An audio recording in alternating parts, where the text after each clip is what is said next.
Picture this: you're on an average day, maybe at work or at home, doing your best. Suddenly, a criticism arises. It can come from someone close, a colleague, or even a stranger on the internet.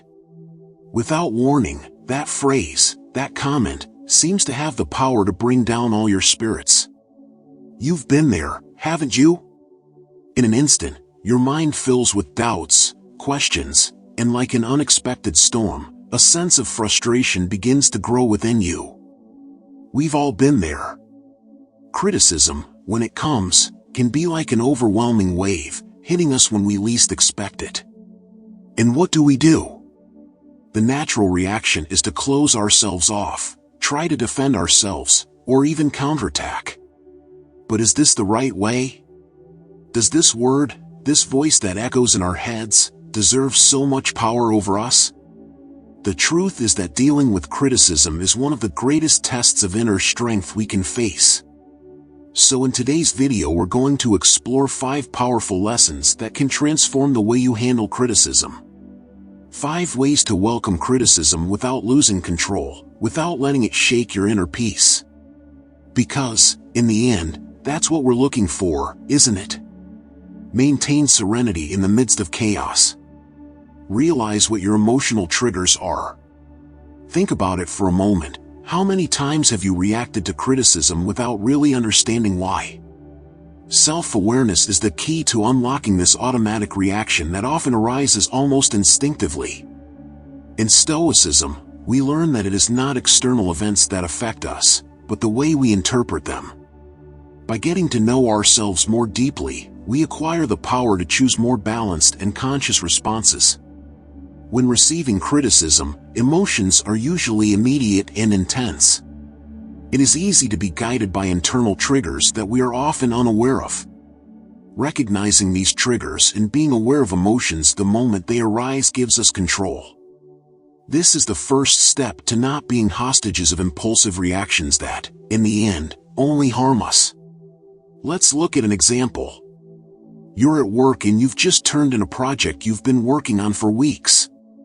His boss makes an unexpected criticism saying that the result is not up to the expected.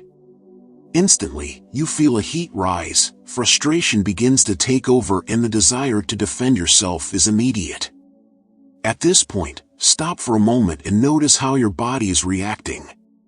Feel the frustration creep in, and instead of reacting impulsively, take a deep breath. Realize that this emotional reaction is a trigger and that, by being aware of it, you have the opportunity to choose a more balanced response. The practice of reflecting on these moments daily can help you cope better next time. There are also practices such as meditation and daily reflection that are valuable tools for developing this skill. Seneca, one of the greatest Stoic thinkers, suggested that every night we should reflect on our day, revisiting our behaviors and reactions. This practice of analysis not only helps us understand our emotions better, but also gives us a chance to improve with each new dawn. Know how to separate criticism. You are not the criticism you get. It sounds simple, but too often we take criticism as a direct attack on our identity. This affects us deeply because, deep down, we confuse what we do with who we are. But there is a crucial distinction between receiving a critique and being criticized as a person. Scholar Brené Brown talks about vulnerability and how important it is to accept ourselves, regardless of the approval of others. Understanding that criticism comes from external perceptions, which don't always reflect who we really are, creates a healthy barrier between our identity and what is said about us. Let's imagine that a friend of yours comments that you are always late for appointments.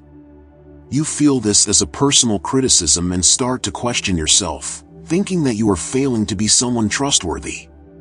Here, it is essential to separate the behavior from your identity.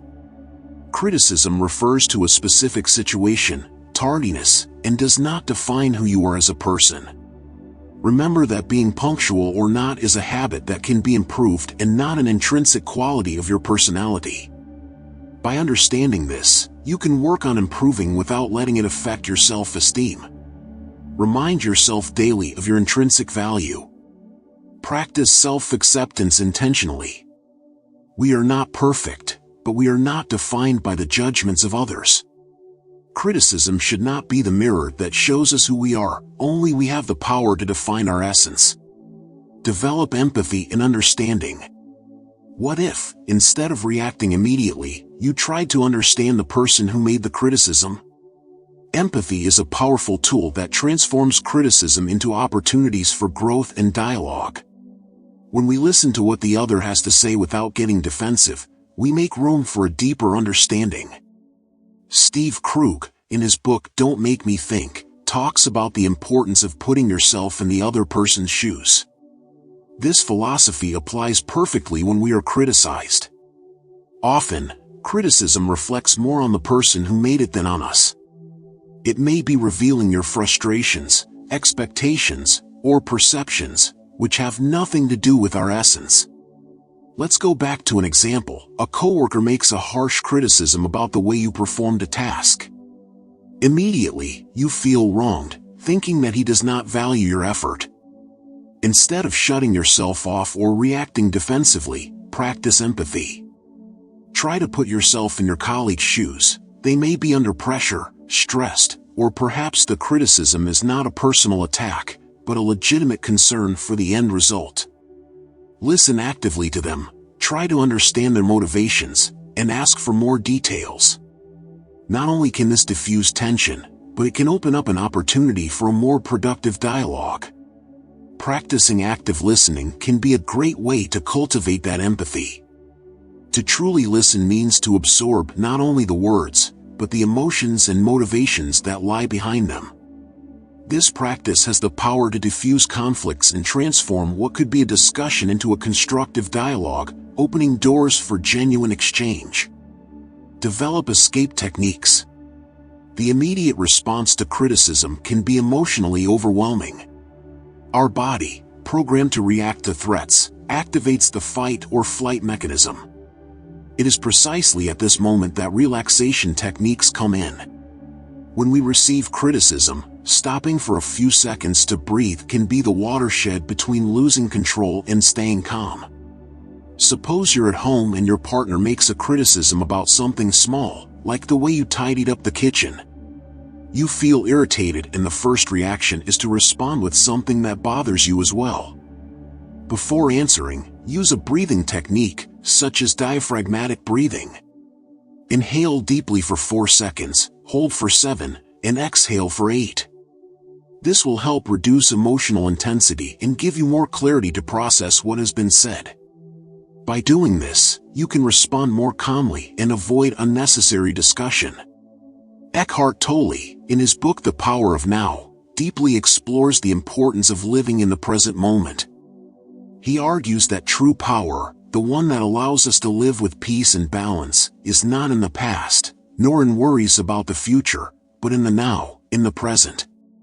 When we are fully present, we are able to free ourselves from the anxiety and stress that arise from reliving past experiences or anticipating future problems. Tolle's central idea is that many of our negative emotions, such as anger, frustration, and fear, are amplified when our mind is stuck in a time that is not the present. For example, when receiving criticism, our mind tends to relive moments of previous failures or to project fears about how that criticism will affect our future. This generates an intense and often disproportionate emotional reaction. By focusing on the present moment, we stop being dragged by those emotions that come from the past or future assumptions. Being present means dealing with what is happening right now, rationally and clearly. This focus on the present gives us control over how we react to a situation, even if it is difficult or challenging. It doesn't mean that we ignore what we feel, but that we allow ourselves to observe those feelings without letting them overwhelm us. In this way, we gain the power to act consciously, rather than just react automatically. Accept feedback. Receiving feedback can be one of the most uncomfortable challenges, but also one of the most valuable for our growth. Feedback, when accepted with an open mind, is an opportunity for personal and professional development. Even the harshest criticism can hold a seed of learning if we are willing to listen. Let's imagine that you present a project in college and receive critical feedback from the professor.